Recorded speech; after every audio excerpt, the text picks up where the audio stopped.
ഇന്ന് നമുക്ക് ചക്കക്കുരു മാങ്ങാക്കറി എങ്ങനെ തയ്യാറാക്കുന്നതെന്ന് നോക്കാം. 20 ചക്കക്കുരു ഇതുപോലെ അരിഞ്ഞത് ചട്ടിയിലേക്ക് ഇട്ട് കൊടുത്തിട്ടുണ്ട്. 1 ടീസ്പൂൺ ഉപ്പ്, 4 ടീസ്പൂൺ മഞ്ഞൾപ്പൊടി, 1 ടീസ്പൂൺ മുളക് പൊടി. ചക്കക്കുരു മുങ്ങിക്കിടക്കുന്ന പരുവത്തിന് വെള്ളവും കൂടി ഒഴിച്ചു കൊടുത്ത് അടച്ചു വെച്ച് വേവിച്ചെടുക്കാം. ഇനി നമുക്ക് ഇതിന്റെ അരപ്പ് റെഡിയാക്കാം. 1/4 കപ്പ് തേങ്ങ, 2 പച്ചമുളക്, 4 ചുവന്നുള്ളി, 1/4 ടീസ്പൂൺ മഞ്ഞൾപ്പൊടി.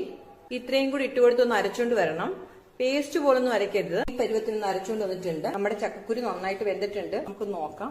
കണ്ടോ, നന്നായിട്ട് വെന്തിട്ടുണ്ട്. ഇതിലേക്ക് നമുക്ക് മാങ്ങ ഇട്ട് കൊടുക്കാം. ഒരു മാങ്ങയുടെ പകുതി ഇട്ട് കൊടുക്കുന്നുണ്ട്. പുളി അനുസരിച്ച് വേണം ഇട്ട് കൊടുക്കാൻ. അരച്ചു വെച്ചിരിക്കുന്ന അരപ്പും കൂടി ഇട്ട് കൊടുക്കുവാണ്. നന്നായിട്ട് മിക്സ് ചെയ്ത് കൊടുക്കണം. ഇനി മാങ്ങ വേവുന്ന സമയം വരെ ഒന്ന് വേവിച്ചെടുക്കണം. അതുവരെ അടച്ചു വെക്കാം. ചക്കക്കുരു മാങ്ങയൊക്കെ നന്നായിട്ട് വെന്തിട്ടുണ്ട്. ഇനി നമുക്ക് ഇതിലേക്ക് കടുക് താളിച്ചിടാം. ചീനിച്ചട്ടിയിലേക്ക് വെളിച്ചെണ്ണ ഒഴിച്ചു കൊടുത്തിട്ടുണ്ട്. കടുക് ഇട്ട് കൊടുക്കാം. 2 ചുവന്നുള്ളി, വറ്റൽമുളക്, കറിവേപ്പില നന്നായിട്ടൊന്ന് വഴറ്റി കൊടുക്കണം. കടുക് താളിച്ചത് ഇട്ട് കൊടുക്കാം. ചൂട് കറിയിലേക്ക് പച്ച കറിവേപ്പിലയും കൂടി ഇട്ട് കൊടുക്കുവാണ്. ഇത് ചോറിനുള്ള ഒരു ഒഴിച്ചുകറിയാണ്. തേങ്ങയുടെ സ്പെഷ്യലാണ്.